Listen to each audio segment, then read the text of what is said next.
Hello, MotionVFX has just introduced their new plugin, mRotoAI.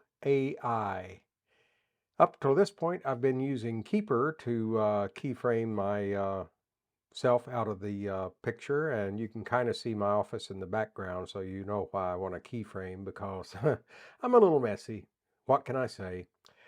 In any case, we're going to take a look at Keyper and compare it with mRotoAI and see who comes out on top.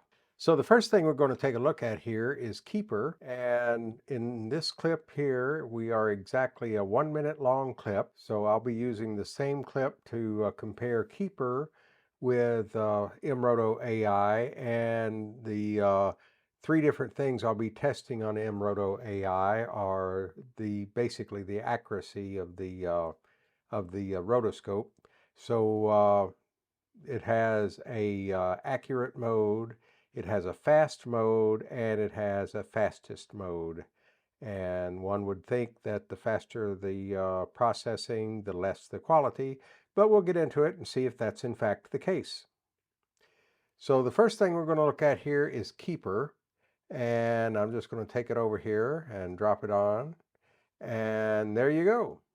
It is instantaneous pretty much, and we'll just play a little bit of this clip here. So if we just scrub through, now you see those three black dots over my shoulders. That's part of the background I chose. Perhaps that wasn't the best background. But notice right here, Keyper has a little problem. There's an artifact of some sort showing up there above my finger, and I'm not really sure. I can't quite make out what that is, but it's something in the background, probably something laying on the shelf on the computer desk behind me over here. But that's not a good thing. And let's just keep on scrubbing through here. And you see there, when we look at the DJI mic receiver, it loses it all together there. So while Keyper is good, it's designed specifically for people. And you'll see another thing there, the artifact from my chair, and that pops in and out every once in a while. Now we can make some adjustments on this. Let me see if I can find a frame with the chair in there pretty solid. There we go. Let's one frame at a time. And maybe going the wrong way. There we go. So there's the chair in there. Now with Keyper, we do have some adjustments, so we can make it thinner, and that does help get rid of the chair. And I'm not sure it's going to do anything for the DJI mic receiver. And in fact, you can see there, both my hand and the receiver are kind of fading away. So that's not good.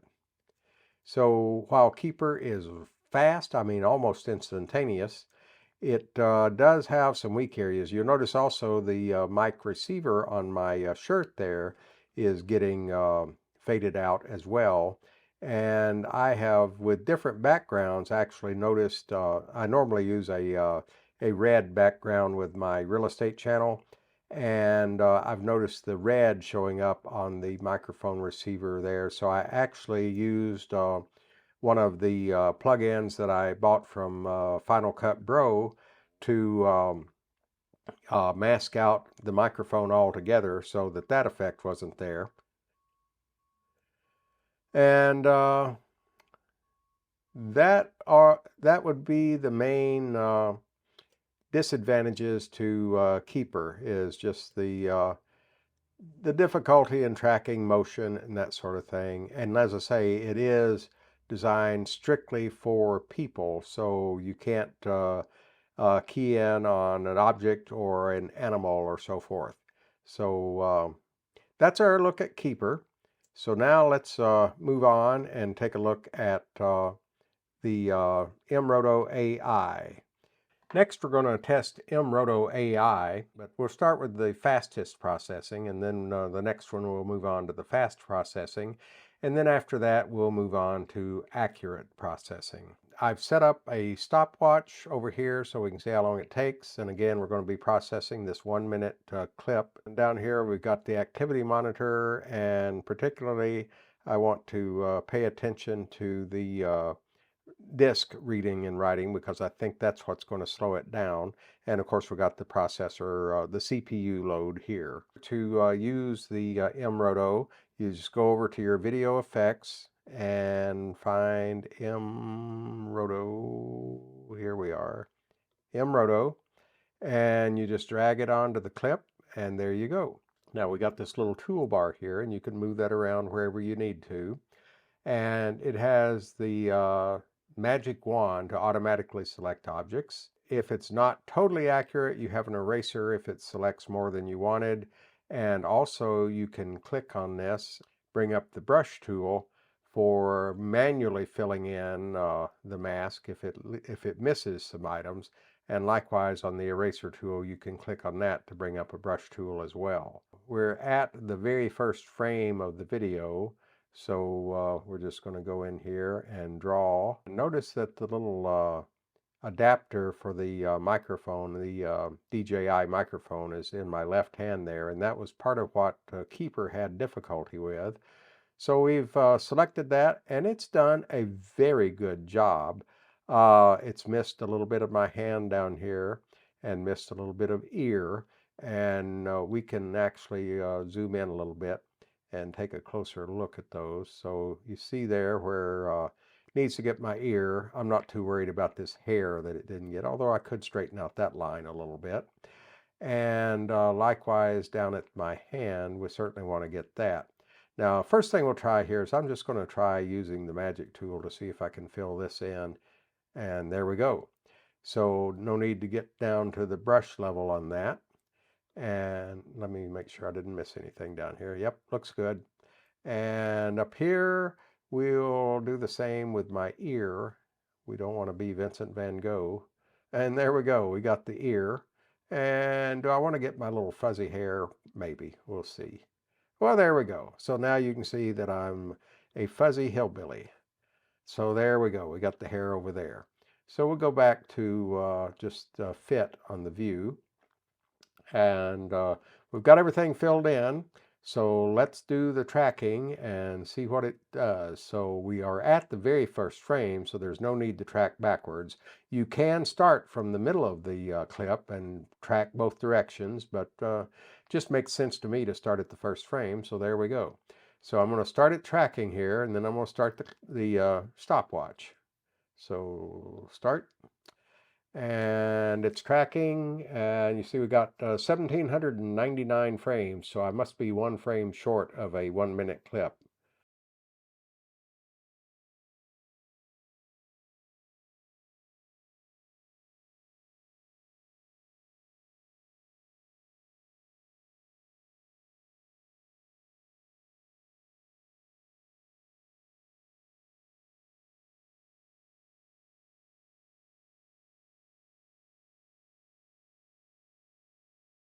So there we go. A 1 minute clip took 3 minutes and 28 seconds to process.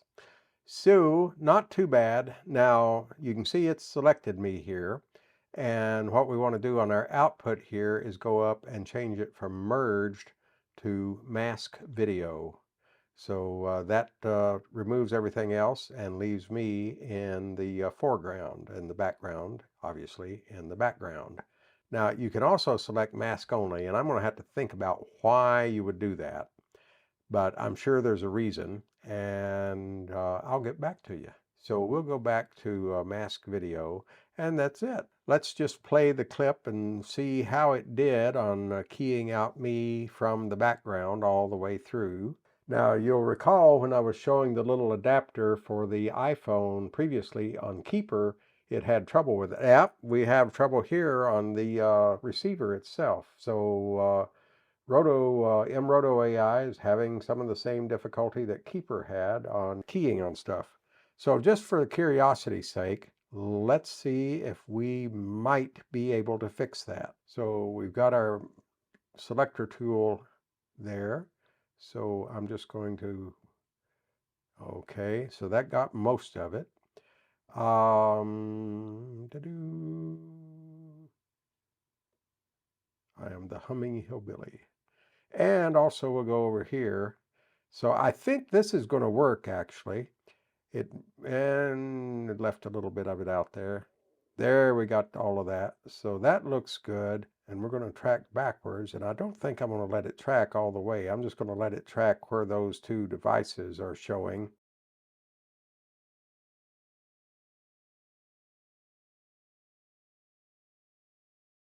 The area where we were having trouble. So let's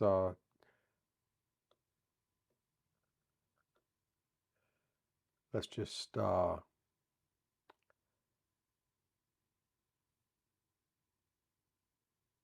not perfect,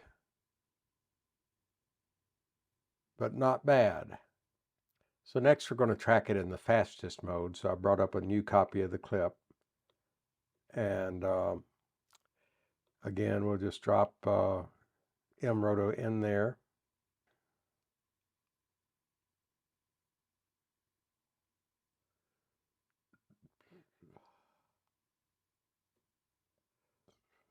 I did a better job this time getting my ear. It left out a little bit of my arm right here. And again, let's just zoom in to 100%, kind of look around and make sure that it didn't miss anything. I'm not going to worry about getting my fuzzy hair this time. Yeah, here's a spot we're missing.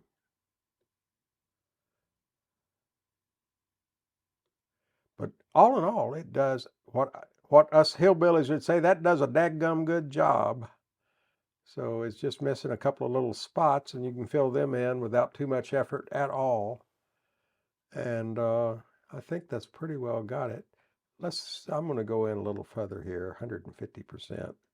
Take a look around the old earlobe there. Yeah, it missed just a smidgen on the ear. There, that's looking better. Might as well get that hair while I'm here.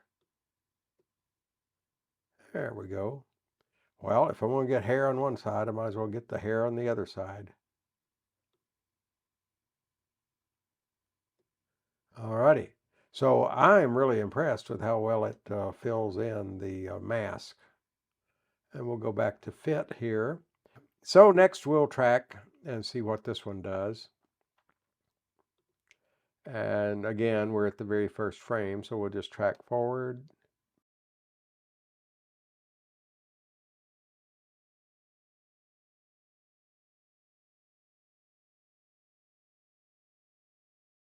Well, faster and fastest didn't seem to be a whole lot different, about 3 minutes and 30 seconds for each one. So that's interesting.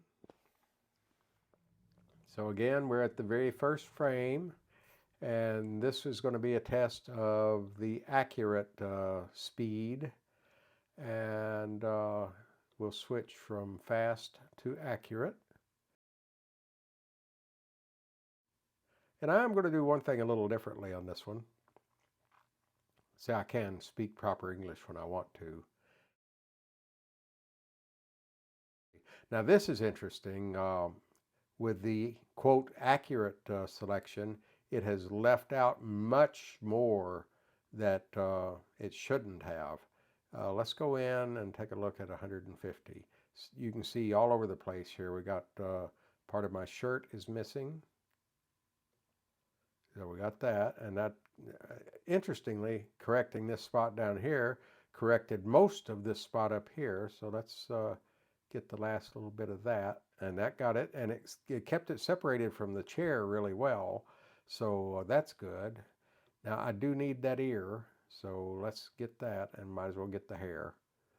And we want all this hair up here, because although I don't have a lot of hair left, I'm going to claim every bit I got for right now. Although I had threatened just to shave it all off if I got too bald. It's been 5 or 6 years ago, my little granddaughter was kind enough to inform me that, Granddad, Did you know you got a big bald spot on the back of your head? Aren't kids great? She's a cutie. Okay. And I won't worry about that little wispy hair up there. And we'll go down. Okay, we've got to get my shirt here. So this, like I say, this is interesting that the quote accurate version did not do near as good a job as the fast and fastest in terms of selecting the mask.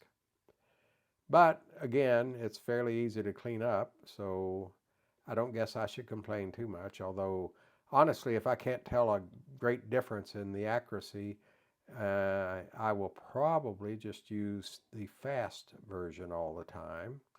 And we'll go back to our fit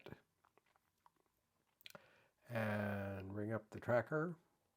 And first frame, so track and start.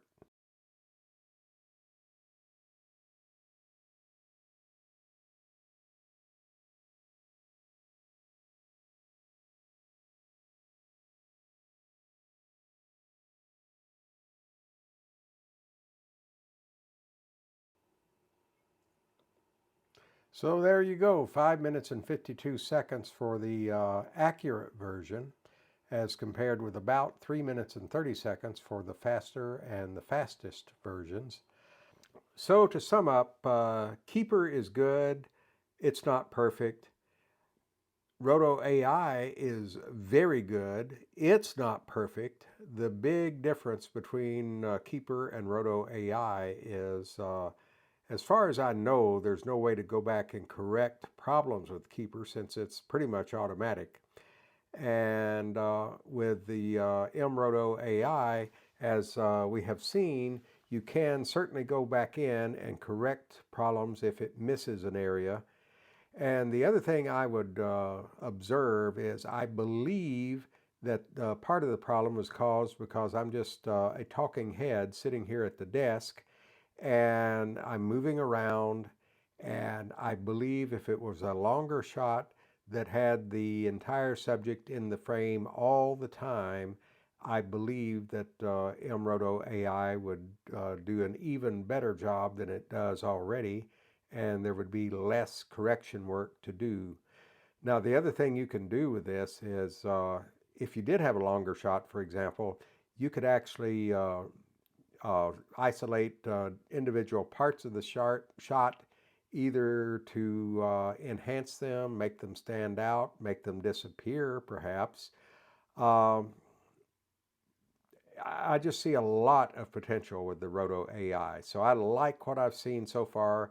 I only got it this morning and I was out of the office most of the day on property showings.